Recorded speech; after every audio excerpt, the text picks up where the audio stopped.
number one thing is I want to go back to the American dream of us being strong because we're working together. I believe if one worries, one doesn't need to worry. But if one doesn't worry, one needs to worry. And there's more than four times as many Chinese as Americans. So if you get them to have half the GDP per capita, they'll be twice as large. One thing we didn't talk about is the third big force, which is the changing world order, which is the rise particularly of a competitive power, a great power to challenge the existing. I saw that all three of those, the financial problem, the internal conflict problem, and the external, when they have happened together, it's a very risky set of circumstances. And when we look at that, I think I get your thoughts, but China is a rising great power. I mean, since I started going to China in 1984, per capita income has increased by 26 times. And so if you were to say a competitor, we use the words war, there's a trade war, there's a technology war, there's a capital war, there's a geopolitical war, and there's a military war. Or you can call those competitions.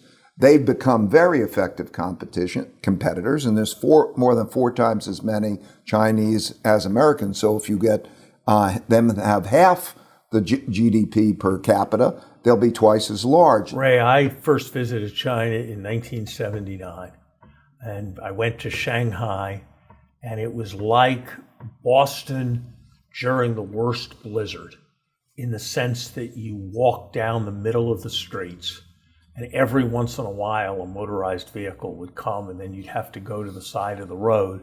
But the norm was people walking right down the middle of broad avenues because there were no cars. And so what's happened in China over the last 40 years is by far the biggest story in all of economic history. It completely dwarfs the Industrial Revolution. And I think we're living in a time when we're not at the end of history. And the question of whether the ultimate organization of societies that's going to work best is one like Abraham Lincoln talked about at Gettysburg when he talked about by the people, for the people, is still an issue, because China has a very different model and they've had really very remarkable results.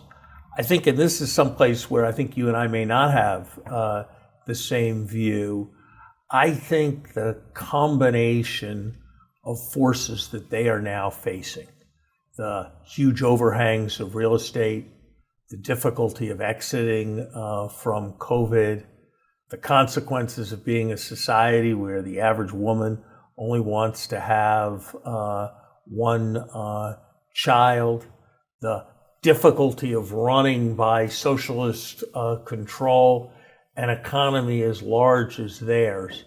I have a suspicion that they will continue to grow, but just as we look back at the early 60s and think that America greatly exaggerated the Soviet Union, and just as we look back at the early 90s and we think that America greatly exaggerated Japan, I think we're have a substantial chance that China is going to run into a substantial variety of problems in the years ahead.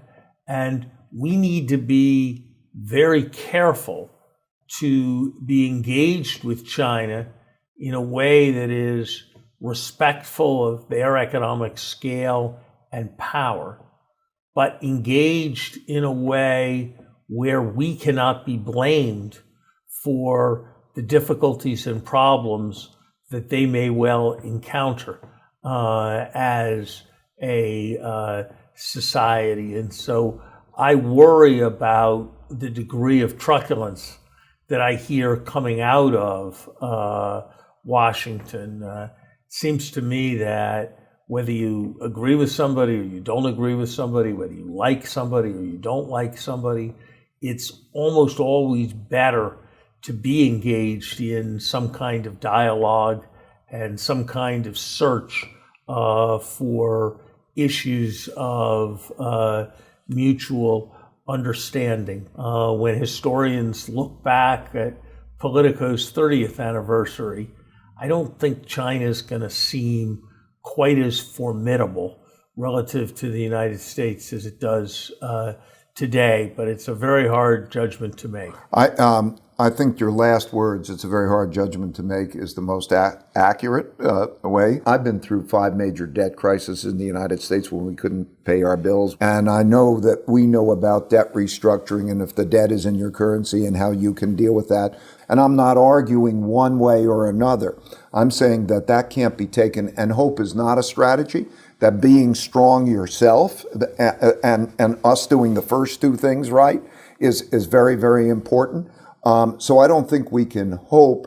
We have to deal with the elements of the realities. I would say, like, even the biggest question is a political question. If people work well with each other and they operate where they're doing the finances right and they don't get into a war, then I think that they could be productive, and if they don't. So in any case, it's a test of our systems. And number one thing is I want to go back to the American dream of us being strong because we're working together and we're dealing with the wonderful blessings that's created. But even questions like even the media, where is truth? And where are the facts? We have to make ourselves strong, most importantly, I think, and I think you agree with that. And so we are living in a changing world order. The reason I wrote this book, or I did the study for myself and then made the book, was because I needed to see those patterns. And it makes me worry. And you worry. And I believe if one worries, one doesn't need to worry. But if one doesn't worry, one needs to worry. Because if you worry, then you start to do the things that will prevent the things you're worrying about. So that's, I guess, my punchline. I think the great American gift, Ray, is the capacity for self-denying prophecy of doom.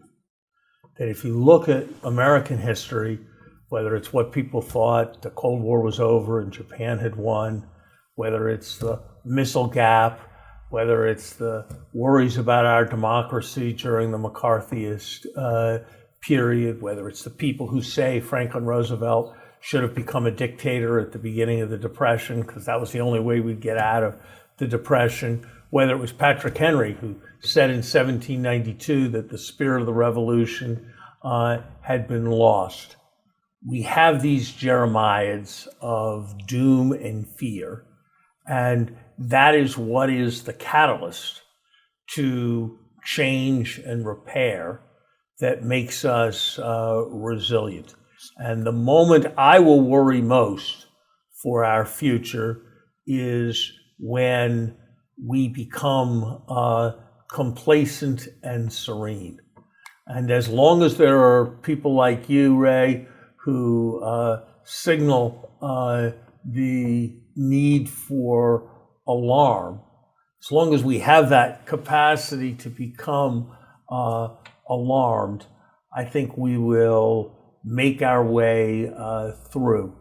But it will not be easy, and we are financially, in terms of polarization, and in terms of the international order, in a very challenging place right now. We agree completely. If we have it in us, we'll be fine.